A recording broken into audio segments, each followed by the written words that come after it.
Russia Ukraine യുദ്ധത്തിൽ ഉത്തര Korean സൈനികരുടെ ഉപയോഗം അല്ലെങ്കിൽ ഉത്തര കൊറിയൻ സൈനികരെ ഉക്രൈനെതിരെ റഷ്യ ഉപയോഗിച്ചുകൊണ്ടിരിക്കുന്നു എന്നുള്ള ഒരു വലിയ കുറ്റാരോപണം തെളിവോടുകൂടി തന്നെ ഉക്രൈൻ പ്രൊഡ്യൂസ് ചെയ്തു. ചില സൈനികരെ പിടിച്ചു വെച്ചിരിക്കുന്നത് പോലെയും മറ്റു ചില സൈനികരുടെ ഡെഡ് ബോഡീസ് കാണിക്കുക, ഇങ്ങനെ ഒരുപാട് തെളിവുകൾ അവർ കാണിച്ചു. എന്നാൽ സൗത്ത് കൊറിയയുടെ NIS നാഷണൽ ഇന്റലിജൻസ് സർവീസിൽ നിന്നും ഒരു റിപ്പോർട്ട് ഇപ്പോൾ പുറത്തു വന്നിട്ടുണ്ട്. നോക്കുക, ഈ റൂട്ട് വഴിയാണ് ഇന്ന് വരെയും, അതായത് ഒരാഴ്ചയ്ക്ക് മുൻപ് വരെയും ആയിരക്കണക്കിന് ഉത്തര കൊറിയൻ സൈനികരെ ഉക്രൈനുള്ളിൽ റഷ്യ അയച്ചുകൊണ്ടിരിക്കുന്നത്. ഇങ്ങനെ അയച്ചുകൊണ്ടിരിക്കുന്ന സൈനികർ ഉക്രൈന് നാശം എത്രത്തോളമാണോ ഉണ്ടാക്കുന്നത് അതിലും കൂടുതൽ പ്രശ്നങ്ങളാണ് ഉത്തര കൊറിയൻ സൈനികർക്ക് ഉണ്ടാകുന്നത്. റഷ്യ അവിടെയുള്ള ജനങ്ങളെ പണം കൊടുത്ത് കൊണ്ടുപോവുകയും അവരെ ഒരു ഷീൽഡാക്കി മാറ്റി റഷ്യക്കാരെ രക്ഷിക്കുകയാണ് എന്നുള്ള ഒരു ഞെട്ടിപ്പിക്കുന്ന വിവരമാണ് പുറത്തുവിട്ടത്. അങ്ങനെയാണെങ്കിൽ ഇത്രയും ദിവസം ഈ സംഭവങ്ങളെല്ലാം സാറ്റലൈറ്റ് ഇമേജസിൽ പെടാതെ റഷ്യ എങ്ങനെയാണ് കൈകാര്യം ചെയ്തത്? സത്യത്തിൽ സ്മഗിൾ ചെയ്യുന്നതിനേക്കാളും വളരെ മോശമായൊരു കാര്യം റഷ്യ ഇവിടെ ചെയ്തിട്ടുണ്ട്. ഇവയെക്കുറിച്ച് ഈ ഒരു വീഡിയോയിലൂടെ വിശദമായി അറിയാം.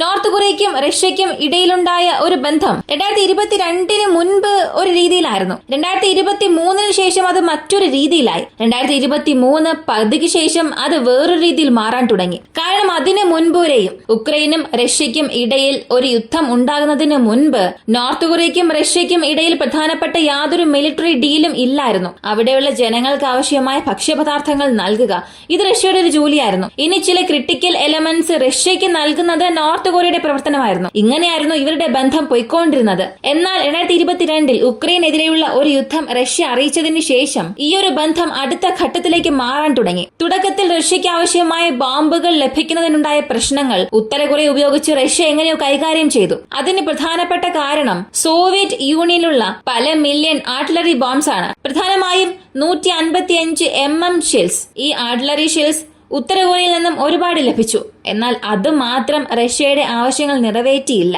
അവിടെയുള്ള K സീരീസിലുള്ള ബാലിസ്റ്റിക് മിസൈൽസും ഷോർട്ട് റേഞ്ച് ഉള്ള ബാലിസ്റ്റിക് മിസൈൽസ് ഉത്തര കൊറിയയിൽ നിന്നും വാങ്ങണം എന്നുള്ളത് റഷ്യയുടെ പ്രധാനപ്പെട്ട ഒരു ആവശ്യമായിരുന്നു. എന്നാൽ ലോക രാജ്യങ്ങൾ നൽകിയ സമ്മർദ്ദം കാരണം അപ്പോഴുണ്ടായിരുന്ന ബൈഡൻ അഡ്മിനിസ്ട്രേഷൻ ഉത്തര കൊറിയയ്ക്കായാലും റഷ്യയ്ക്കായാലും കൂടുതൽ മുന്നറിയിപ്പുകൾ നൽകുകയും ഒരുപാട് റോക്കറ്റ്സ് ടെസ്റ്റ് ചെയ്യുന്നതുകൊണ്ടും ബാലിസ്റ്റിക് മിസൈൽസ് ഇടയ്ക്കിടയ്ക്ക് ടെസ്റ്റ് ചെയ്യുന്നതുകൊണ്ടും നോർത്ത് കൊറിയയ്ക്ക് നൽകിയ സാങ്ഷൻസ് വീണ്ടും അധികമാക്കി. എന്നാൽ ഇവയെല്ലാം ഒരു ഘട്ടത്തിന് ശേഷം അവരെ കൊണ്ട് ഹോൾഡ് ചെയ്യാൻ സാധിച്ചില്ല. ആദ്യമായി 2023 ഉത്തര കൊറിയയുടെ ബോംബുകളും ഉത്തര കൊറിയയുടെ ആയുധങ്ങളും റഷ്യ ഉക്രൈൻ യുദ്ധത്തിൽ ഒഫീഷ്യലായി കളമിറക്കാൻ തുടങ്ങി. ഇത് എത്രത്തോളം വലിയ കാര്യമായി മാറിയെന്ന് ചോദിച്ചാൽ 2024 ഫെബ്രുവരി മാസത്തിൽ ഒരു വലിയ അമ്മുനേഷൻ പാക്കേജ് തന്നെ ഉത്തര കൊറിയയിൽ നിന്നും റഷ്യയിലേക്ക് വന്നു. ഇതിനെക്കുറിച്ച് എല്ലാവർക്കും അറിയാവുന്നതാണ്.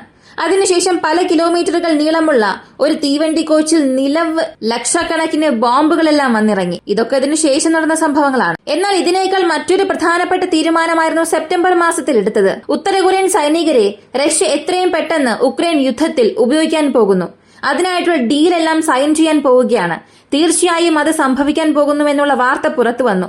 അതും സംഭവിച്ചവസാനിച്ചു. ഇപ്പോൾ സൗത്ത് കൊറിയ ഇങ്ങനെ ഒരു വാർത്ത പുറത്ത് വിടുന്നതുവരെയും പുറം ലോകത്തിന് അറിയാവുന്ന ഒരു കാര്യം നവംബർ മാസം 2024 ഉത്തര കൊറിയൻ സൈനികരെ കേഴ്സ്കിൽ റഷ്യ കളമിറക്കുമെന്നത്. കാരണം ഓഗസ്റ്റ് മാസത്തിൽ ഉക്രൈൻ പെട്ടെന്ന് ഒരു സർപ്രൈസ് ആയി റഷ്യയ്ക്കുള്ളിൽ പോയി ആക്രമിച്ചു. അപ്പോൾ റഷ്യയ്ക്ക് ഒന്നും ചെയ്യാൻ സാധിച്ചില്ല. അവിടെ ഡിഫൻഡ് ചെയ്യാൻ വേണ്ടി റഷ്യയുടെ സ്പെഷ്യൽ ഫോഴ്സസിനെ പുറത്തിറക്കി. കൂടെ ഉത്തര കൊറിയൻ സൈനികരെയും ചേർത്ത് അവർ കളമിറക്കാൻ പോകുന്നു എന്നുള്ളതായിരുന്നു അപ്പോ പുറത്തു വന്ന വാർത്ത. സെലൻസ്കിയും അവരുടെ മാധ്യമങ്ങളും പറയുന്ന വാർത്തകൾ നോക്കിയാൽ തന്നെ നവംബർ മാസത്തിൽ തന്നെ ഉത്തര കൊറിയൻ പട്ടാളക്കാരെ അവർ ഉപയോഗിക്കാൻ തുടങ്ങി. ഇതിനായിട്ടുള്ള തെളിവുകൾ ഞങ്ങളുടെ പക്കലുണ്ട്. കേഴ്സ്കിൽ റഷ്യക്ക് ജയിക്കാൻ സാധിക്കുന്നില്ല. ജയിക്കാൻ കഴിയാത്തതുകൊണ്ട് ഉത്തര കൊറിയൻ സൈനികരെ അകത്തേക്ക് കൊണ്ടുവന്ന് ഉക്രൈൻ സൈനികർക്ക് കൂടുതൽ നഷ്ടം കൊടുക്കണമെന്ന് അവർ ചിന്തിക്കുകയാണ്. എന്നാൽ അവർ തന്നെ ഇതിലൂടെ നശിപ്പിച്ചുകൊണ്ടിരിക്കുകയാണ് എന്നുള്ള വാർത്തകൾ പുറത്തുവിട്ടു. ഇനി ഡിസംബർ മാസത്തിൽ വന്ന വാർത്ത നോക്കിയാൽ ആദ്യ ഉത്തര കൊറിയൻ സൈനികരെ ഞങ്ങൾ വിഷ്വലി സൈറ്റ് ചെയ്തു. അതിൽ ഒരുപാട് പേർ മരിച്ചു. ഇങ്ങനെയുള്ള ഫൂട്ടേജസ് വീഡിയോസ് എല്ലാം ഉക്രൈൻ പുറത്തുവിട്ടു. പിന്നീട് അതെല്ലാം ഫേക്ക് ആണെന്നുള്ള രീതിയിൽ പല പ്രശ്നങ്ങൾ വന്നിരുന്നു. ഇങ്ങനെ റഷ്യയും ഉക്രൈനും മാറി മാറി പരസ്പരം ബ്ലെയിം ഗെയിം കളിച്ചുകൊണ്ടേയിരുന്നു. ഇതിന് മുൻപുണ്ടായിരുന്ന തിയറി അനുസരിച്ച് നോക്കിയാൽ നേരിട്ട് വ്ളാഡിവോസ്റ്റോക്കിൽ നിന്നും എയർലിഫ്റ്റ് വഴി ഇവരെയെല്ലാം അതാത് ട്രെയിനിങ് സെന്ററിലേക്ക് കൊണ്ടുപോവുകയും അവിടെ നിന്ന് കേഴ്സ്ക് ഫ്രണ്ടിലേക്ക് മാറ്റി എന്നുള്ളതായിരുന്നു ഇത്രയും ദിവസം വാർത്തയുണ്ടായിരുന്നത്. കാരണം വ്ളാഡിവോസ്റ്റോക്കിൽ നിന്ന് മോസ്കോയിലേക്ക് ഏകദേശം 9500 കിലോമീറ്റർ ദൂരമുള്ള പ്രദേശമാണ്. ഒരു 10,000 കിലോമീറ്റർ എന്ന് പറയാം. ഈ വ്ളാഡിവോസ്റ്റോക്കിന് ചുറ്റുമുള്ള പ്രദേശങ്ങളിൽ പരിശീലനം നൽകുകയും അവിടെ നിന്ന് എയർലിഫ്റ്റ് ചെയ്തു എന്നുള്ള വാർത്തകൾ മാത്രമായിരുന്നു വന്നത്. ഉത്തര കൊറിയയിൽ നിന്ന് ഇവർ കപ്പലുകൾ വഴിയും അതേസമയം നേരിട്ട് റോഡ് നെറ്റ്വർക്ക്സ് വഴിയും ഇവരെ മാറ്റി എന്നൊക്കെയായിരുന്നു വാർത്തകൾ വന്നത്. എന്നാൽ ഇതിനായിട്ടുള്ള തെളിവുകളൊന്നും ലഭിച്ചില്ല. കാരണം ഒറ്റ സാറ്റലൈറ്റ് ഇമേജ് പോലും ഈ ഒരു തീയതി വരെയും ഈ ട്രാൻസ്പോർട്ടിനെ കുറിച്ച് വന്നിട്ടേ ഇല്ല. എന്നാൽ ഇപ്പോൾ സൗത്ത് കൊറിയയുടെ ന്യൂസ് ഏജൻസി പറഞ്ഞിരിക്കുന്നത് ഇതിൽ വ്ളാഡിവോസ്റ്റോക്ക് പോർട്ടിന്റെ പങ്ക് ഒട്ടും തന്നെ ഇല്ല എന്നാണ്. അതിന് പകരം തൊട്ടടുത്തുള്ള ഡുനായ് മിലിറ്ററി നാവൽ ബേസിൽ നിന്നാണ് ഈ സംഭവം റഷ്യ ചെയ്തത്. സാധാരണ മത്സ്യബന്ധനം നടത്തുന്ന ചെറിയ ബോട്ടുകളിലും സാധാരണ ജനങ്ങൾ സഞ്ചരിക്കുന്ന ട്രാൻസ്പോർട്ട് കപ്പലുകളിലുമാണ് അവരെ കൊണ്ടുവന്നത്. എന്നിട്ട് അവരെ ഡുനായ് നാവൽ ബേസിലേക്ക് മാറ്റിയിട്ടുണ്ട്. ഈ ഡുനായ് നാവൽ ബേസിൽ നിന്നും റഷ്യയുടെ റുപക്ഷ ക്ലാസ് ലാൻഡിംഗ് ഷിപ്പ് വഴി നേരിട്ട് അവിടെയുള്ള മറ്റ് ഭാഗങ്ങളിലേക്ക് മാറ്റി. അതും ഇവയെല്ലാം റഷ്യ ചെയ്തത് രാത്രി സമയത്ത് മാത്രമാണ്. ഇവിടെ നിന്ന് രാത്രിയിൽ മാത്രമാണ് ഉത്തര കൊറിയൻ സൈനികർ പോയത്. ആ സമയത്ത് ഉപഗ്രഹങ്ങൾക്ക് ചിത്രമെടുക്കാൻ പോലും സാധിക്കില്ല. ദൃശ്യപരമായി സ്ഥിരീകരിക്കാൻ മാത്രമേ കഴിയൂ. അല്ലെങ്കിൽ പാട്രോളിംഗ് ബോട്ട് പിടിച്ചെടുക്കുന്നതിലൂടെ മാത്രമേ ഇവയൊക്കെ നമുക്ക് മനസ്സിലാക്കാൻ സാധിക്കൂ. അങ്ങനെ രാത്രി ഉത്തര കൊറിയൻ സൈനികരെ വ്ളാഡിവോസ്റ്റോക്കിനടുത്തേക്ക് മാറ്റി. അവിടെ നിന്ന് ഡുനായ് മേഖലയിലേക്ക് അവരുടെ യാത്ര പുനരാരംഭിച്ചു. ഡുനായ് മേഖലയിൽ നിന്നും ഈ സൈനികരെ 3 സ്ഥലങ്ങളിലേക്ക് മാറ്റി. ഇതിൽ പ്രധാനപ്പെട്ട സ്ഥലം റഷ്യയുടെ സൈനിക പരിശീലന കേന്ദ്രമാണ്. അതിനെ ഉസൈസ് എന്ന് വിളിക്കുന്നു. ഡുനായിവിൽ നിന്നും 150 കിലോമീറ്റർ അകലെയാണ് ഇത് സ്ഥിതി ചെയ്യുന്നത്. അതിനടുത്ത് കെമിറ്റ് എന്ന മറ്റൊരു സ്ഥലവുമുണ്ട്. ഈ 2 സ്ഥലങ്ങളിലും 300 മുതൽ 400 ഉത്തര കൊറിയൻ സൈനികർക്ക് പരിശീലനം നൽകി. സൈനികരെ ഇവിടേക്ക് മാറ്റിയതിനു ശേഷം 3ാമത്തെ ബാച്ച് സൈനികരെ കബറോസ് മേഖലയിലേക്ക് മാറ്റി. ഇത് ഡുനായിവിൽ നിന്നും 400 കിലോമീറ്റർ അകലെയുള്ള ഒരു പ്രദേശമാണ്. ഇവിടെ ഏകദേശം 250 സൈനികർക്ക് പരിശീലനം നൽകി. ഇവർ പൂർണ്ണ പരിശീലനം നേടിയ ശേഷം അവരെ അവിടെ നിന്ന് റഷ്യയുടെ പ്രധാനപ്പെട്ട സ്ഥലങ്ങളിലേക്ക്, അതായത് തലസ്ഥാന നഗരത്തിന് ചുറ്റുമുള്ള പ്രദേശങ്ങളിലേക്ക് വിമാനമാർഗത്തിൽ കൊണ്ടുപോയി. ഈ സൈനികർക്ക് 30 ദിവസത്തിലധികം പരിശീലനം നൽകി.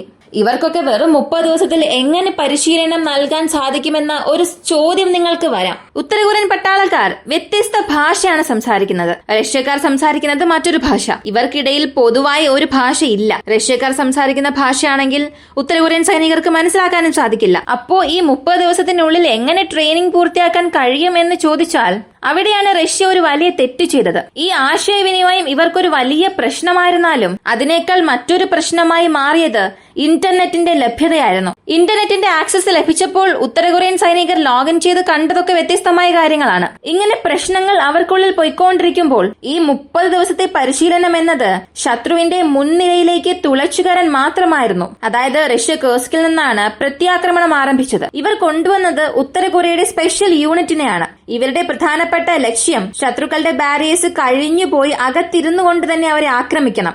ഒരു സർജിക്കൽ ഓപ്പറേഷൻ പോലെ. പുറത്ത് എന്ത് നടക്കുന്നുവെന്നേ അറിയില്ല, അകത്തുപോയി ആക്രമിക്കണം. അതിന്റെ ട്രെയിനിങ് മാത്രമാണ് നൽകിയത്. പക്ഷെ ഉത്തര കൊറിയൻ സൈനികർ ചെയ്ത തെറ്റ് എന്താണെന്ന് അറിയണ്ടേ? റഷ്യക്കാർ കൊടുത്ത ജോലി പൂർത്തിയാക്കുന്നതിന് മുൻപ് ഉക്രൈൻ പട്ടാളക്കാർ അവരെ കണ്ടെത്തുന്നു.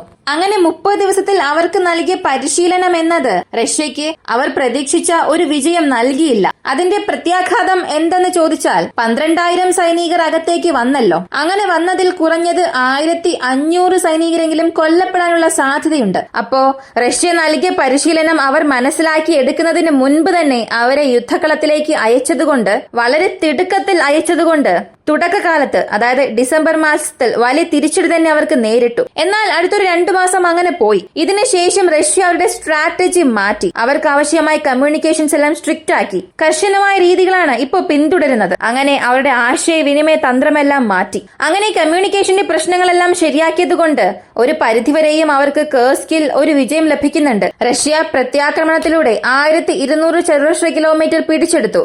അതിനുശേഷം ഉത്തര കൊറിയൻ സൈനികരുടെ സഹായത്തോടു കൂടി 200 ചതുരശ്ര കിലോമീറ്റർ കൂടി പിടിച്ചെടുക്കാൻ അവരെ കൊണ്ട് കഴിഞ്ഞു എന്നതാണ് ഇതിന്റെ ഫലം. യഥാർത്ഥത്തിൽ റഷ്യക്കാർ ഇത് പിടിച്ചെടുത്തു. എന്നാൽ ഉത്തര കൊറിയൻ സൈനികർക്ക് ഇതൊരു വലിയ നഷ്ടമായി മാറി. അതിനുള്ള കാരണം ശരിയായ ട്രെയിനിങ് ഇല്ലാതെ നുഴഞ്ഞുകയറ്റ പ്രവർത്തനത്തിന് വേണ്ടി മാത്രം അയച്ചതുകൊണ്ടായിരുന്നു. ഇതിനു പുറമെ റഷ്യൻ പ്രത്യാക്രമണത്തിൽ ഉത്തര കൊറിയയുടെ പങ്കാളിത്തം എന്നത് പ്രശ്നങ്ങൾ ഉണ്ടാക്കിയാലും പുറം ലോകത്തിന് ഇതൊന്നും അറിയാതെ ഇത്രയും വലിയ മെത്തേഡിലൂടെ അവർ കൊണ്ടുപോയത് ലോകരാജ്യങ്ങളെല്ലാം അതിശയപ്പെടുത്തിയിട്ടുണ്ട്. കാരണം ഉത്തര കൊറിയയ്ക്കും റഷ്യയ്ക്കും ഇടയിലുള്ള അതിർത്തി 11,000 ചതുരശ്ര കിലോമീറ്റർ ആണ്. അത് അവരുടെ ക്രോസിംഗിൽ നിന്നും വളരെ അകലെയാണ്. അവിടെ നിന്ന് ഇവിടം വരെയും ആരുടെ കണ്ണിലും പെടാതെ ഇവരെ കൊണ്ടുവന്നു എന്നുള്ളത് വലിയ കാര്യമാണ്. പക്ഷെ ഇത്രയും കഷ്ടപ്പെട്ട് കൊണ്ടുവന്ന സൈനികർ കാരണം അവർ പ്രതീക്ഷിച്ച വിജയം ലഭിച്ചില്ല എന്നുള്ളതാണ് ഇവിടെ സത്യമായ കാര്യം. റഷ്യയ്ക്ക് വിജയം നൽകാൻ ഉത്തര കൊറിയൻ പട്ടാളക്കാർക്ക് കഴിഞ്ഞു, പക്ഷെ പ്രതീക്ഷിച്ച വിജയം നൽകാൻ സാധിച്ചില്ല. ഈ ഒരു വീഡിയോ കുറിച്ചുള്ള നിങ്ങളുടെ അഭിപ്രായം കമന്റിൽ പറയുക. ഇങ്ങനെയുള്ള വീഡിയോസിന് താല്പര്യമുള്ളവരാണ് നിങ്ങളെങ്കിൽ ഇപ്പോൾ തന്നെ നമ്മുടെ ചാനൽ സബ്സ്ക്രൈബ് ചെയ്യുക. മറ്റൊരു വീഡിയോയുമായി വീണ്ടും കാണാം.